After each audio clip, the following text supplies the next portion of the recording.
नमस्कार, आप देख रहे हैं कोलांचल संवाद। मेरे साथ इस वक्त बीजेपी के वरिष्ठ नेता प्रदीप कुमार सिन्हा जी हैं। कह सकते हैं कि पीएम मोदी झारखंड दौरे पर आने वाले हैं 3 तारीख को, और ऐसे में क्या कुछ तैयारी है बीजेपी के, सारे मुद्दे पर हम सीधे बात करेंगे। प्रदीप जी, 3 तारीख को पीएम मोदी का झारखंड दौरा है, चाईबासा जाएंगे, क्या कुछ तैयारी है पार्टी की तरफ से? देखिए, 3 तारीख को चाईबासा जाएंगे, 4 को वो लोहरदगा संसदीय क्षेत्र और पलामू संसदीय क्षेत्र में आम सभा को संबोधित करेंगे। पीएम मोदी के दौरा को लेकर के जेएमएम ने बड़ा सवाल उठाया है।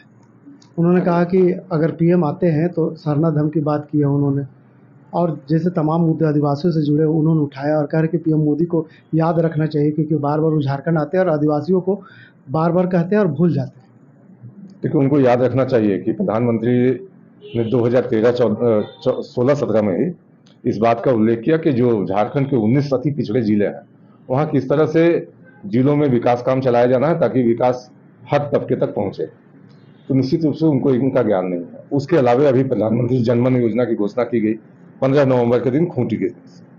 तो उसके माध्यम से प्रिमिटिव ट्राइब्स के लोग जो हैं उनको किस तरह से बेहतर स्वास्थ्य सुविधाएं मिले, बेहतर आवास की सुविधा मिले, उनके घर पर शुद्ध पेयजल की उपलब्धता सुनिश्चित की जा सके, इसको लेकर प्रधानमंत्री काम कर रहे हैं।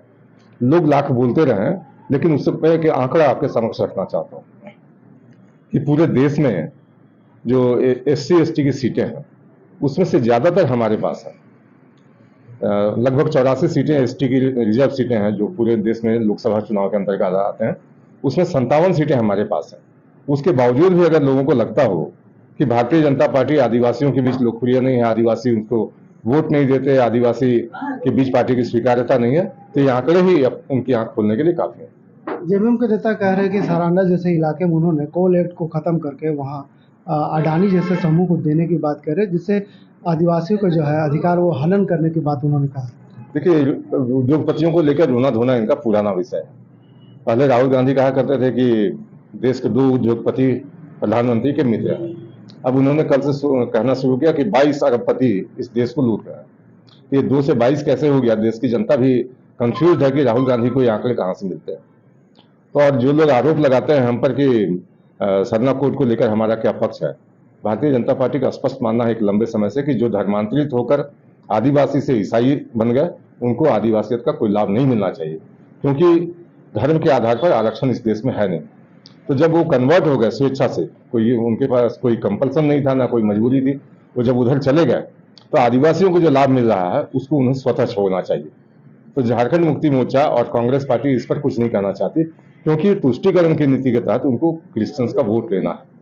आपने देखा था कि चुनाव से पहले किस तरह से झारखंड के तमाम आदिवासी जो समुदाय के लोग हैं, रांची के मोरहाबादी में उन्होंने इकट्ठा होकर डिलिस्टिंग का मांग किया था। उसके बाद फिर इस तरह का मांग जेएमएम की तरफ से, पार्टी की तरफ से हो रही है। इसे आप कैसे देखते हैं? देखिए, डिलिस्टिंग रैली जब हुई तो आपको याद होगा कि झारखंड मुक्ति मोर्चा कांग्रेस के लोगों ने कहा कि ये संघ प्रायोजित कार्यक्रम है। निश्चित रूप से नहीं।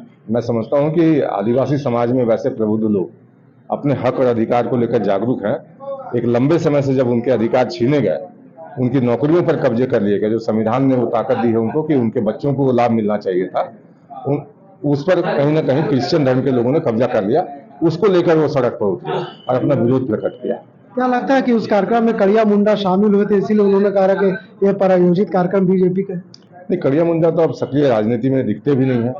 और ठीक है, हमारे सांसद रहे, पार्टी के 8 वर्ष सांसद रहे, लोकसभा के उपाध्यक्ष रहे वो, और उनकी जो लोकप्रियता है मैं समझता हूँ आदिवासी समाज के बीच काफी है। तो अगर कोई समाज का व्यक्ति आपको किसी कार्यक्रम में बुलाए, आप न जाएं, ऐसा नहीं हो सकता। अब शिबू सोरेन तो आप जानते हैं कि शारीरिक अस्वस्थता की वजह से उनकी अपनी सीमाएं हैं, उसके बावजूद भी वो मंच पर जाते हैं। वो सरना कोड के अलावा उन्होंने एचईसी का जो अभी जोरदार की मामला है, उन्होंने कहा कि आज तक चाहे स्थानीय सांसद हो या पीएम मोदी, जब 14 में आते हैं तो मदर कंपनी होने के नाते कहते हैं कि इसे विकास करेंगे। 10 साल सत्ता में बैठने के बाद भी आज तक उन्हें याद नहीं है। तो उन्होंने कहा कि पीएम अगर झारखंड के दौरे पर है तो उन्हें याद दिलाने की बात कर रहे हैं, इससे उन्होंने एचईसी का नाम लिया। देखिए, अब उनको ये भी समझना चाहिए कि उद्योग धंधे किस तरह से झारखंड मुक्ति मोर्चा के कार्यकाल में चौपट हुए। ठीक है, पूरे देश में आप सिर्फ HEC को गिनाकर ये नहीं बता सकते कि उद्योग धंधे नरेंद्र मोदी के कार्यकाल में बिल्कुल बदतर स्थिति में है। आप देखिए किस तरह से इन्वेस्टमेंट आ रहा है देश में, लोगों को नौकरियां मिल रही है। हाँ, PSU को लेकर कहीं ना कहीं कोई समस्या जरूर है कि PSU में जिस तरह से सरकार का पैसा लगता है, अगर उतना रिटर्न नहीं आ रहा है सरकार को, और आप ये समझें कि लगातार सरकार पैसा लगाती रहे सिर्फ और उसका रिटर्न उचित न मिले समय पर, तो कहीं ना कहीं सरकार को एक बार पुनर्विचार करना होता है। लेकिन फिर भी लोगों को मैं आश्वस्त करना चाहूंगा, एचईसी के लोगों को, कि इस समस्या का समाधान नरेंद्र मोदी ही कर सकते हैं और करेंगे। और आगे आने वाले दिनों में आप देखेंगे जब तीसरी बार सरकार बनेगी तो एचईसी की समस्या का भी समाधान करने के लिए हमारे सांसद, रांची के जो वर्तमान सांसद हैं, वो लगे हुए हैं, कोशिश किया था उन्होंने काफी, और अगले कार्यकाल में भी निश्चित रूप से वो इसके मुद्दे के लिए लड़ाई लड़ेंगे। पूर्व मुख्यमंत्री की बात करेंगे हेमंत सोरेन ने, आज कोर्ट ने उनके ठुकरा दिया है। क्या लगता है कि राजनीति के तहत उन्होंने अपने आप को पैरोल मांग रहे थे कि राजनीति चुनाव में सभा में शामिल हो पाए? देखिए, अब कोर्ट का मामला है, अब उन्होंने बेल पिटीशन अपना वहाँ दिया था, लेकिन सुप्रीम कोर्ट ने ईडी से पक्ष मांगा है, 6 तारीख को सुनवाई होनी है अगले महीने। तो उनके जो नामी गिरामी वकील हैं, अगर उनकी दलीलों से कोर्ट संतुष्ट नहीं हो रहा है तो उसके लिए मैं समझता हूं कि न्यायिक प्रक्रिया पर उनको भरोसा रखना चाहिए और न्यायपालिका पर सवाल तो नहीं ही करें तो अच्छा होगा। और जहां तक प्रश्न था कि उनके चाचा के निधन पर जो उन्होंने पैरोल मांगा था, तो कोर्ट का विशेषाधिकार है कि कोर्ट पैरोल दे या ना दे, लेकिन इतनी छटपटाहट इसलिए है कि वो बाहर आना चाहते हैं हर हाल में, ताकि अपनी चुनावी कमान संभाल सके, अपना निर्देश दे सकें लोगों को। और ये जो आपाधापी उनके दल में मचा हुआ है कि चमड़ा लिंडा ने नॉमिनेशन कर दिया, लोबिन हेम्ब्रम अलग बगावत का ताल ठोक रहे हैं, तो उसको लेकर एक बेचैनी है कि झारखंड मुक्ति मोर्चा का आने वाले दिनों में हास्य क्या होगा। राजमहल में उधर लोबिन हेम्ब्रम हुंकार भर रहे हैं विजय हांसदा को लेकर के। उन्होंने तो बहुत पहले ही चेतावनी दे दी थी पार्टी को कि विजय हांसदा को उम्मीदवार बनाया गया तो मैं उम्मीदवारी अपनी ओर से पेश करूंगा। अब तो उन्होंने साफ तौर पर कह भी दिया कि मैं निर्दलीय नॉमिनेशन करने जा रहा हूं। अब पार्टी को जो फैसला करना है वो करें। अच्छा, कल्पना सोरेन ने आज नामांकन कर दिया गांडे उपचुनाव के लिए और वहां पे महागठबंधन की तरफ से तमाम नेता, मुख्यमंत्री चंपई सोरेन भी शामिल थे, एक जनसभा को संबोधित किया और हुंकार भरते हुए उन्होंने बीजेपी को चेतावनी दी। देखिए, उनका अधिकार है कि अपने मंच से अपने अपने लिए प्रचार करें, वोट मांगे, लेकिन हमारे प्रत्याशी की घोषणा उनसे 15 दिन पहले हो चुकी है और हमारा प्रत्याशी जनता के बीच है।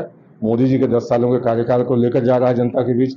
उसके अलावा इस 4 साल की सरकार में हेमंत सोरेन ने जिस तरह से अपने साथियों के माध्यम से यहाँ के संसाधन को लूट की छूट दे रखी थी, उसको लेकर हम जनता के बीच जा रहे हैं, बता रहे हैं किस तरह से भ्रष्टाचार हुआ। छवि रंजन जो रांची के डीसी थे, उनके खिलाफ कमिश्नर ने रिपोर्ट किया, उसके बावजूद भी उस फाइल पर हस्ताक्षर मुख्यमंत्री ने नहीं किया। तो आप समझ सकते हैं कि संरक्षण कहां से था। लोकसभा और गांडे विधानसभा रोकेंगे? देखिए, अब क्या कुछ होने वाला है ये तो हम अभी से नहीं बता सकते। हम अपनी ओर से पूरी मेहनत कर रहे हैं, हमारे कार्यकर्ता भी मेहनत कर रहे हैं और पूरी ताकत के साथ जब हम चुनावी मैदान में, तो हर प्रत्याशी ये चाहता है कि उसका प्रत्याशी जीते। बीजेपी के इस बार रिजल्ट क्या आएगा चुनाव में, खास करके लोकसभा में? लोकसभा में तो हम 14 सीटों के लिए लड़ाई लड़ रहे हैं कि इस बार 12 से हम किस तरह से उन 2 सीटों पर जीत दर्ज करें जो पिछली दफा हम हार गए। तो राजमहल को लेकर और चाईबासा में हमारी तैयारियां तो एक साल से चल रही है, तो इसलिए 12 से 14 पहुंचना कोई बहुत अतिशयोक्ति वाली बात नहीं लगती।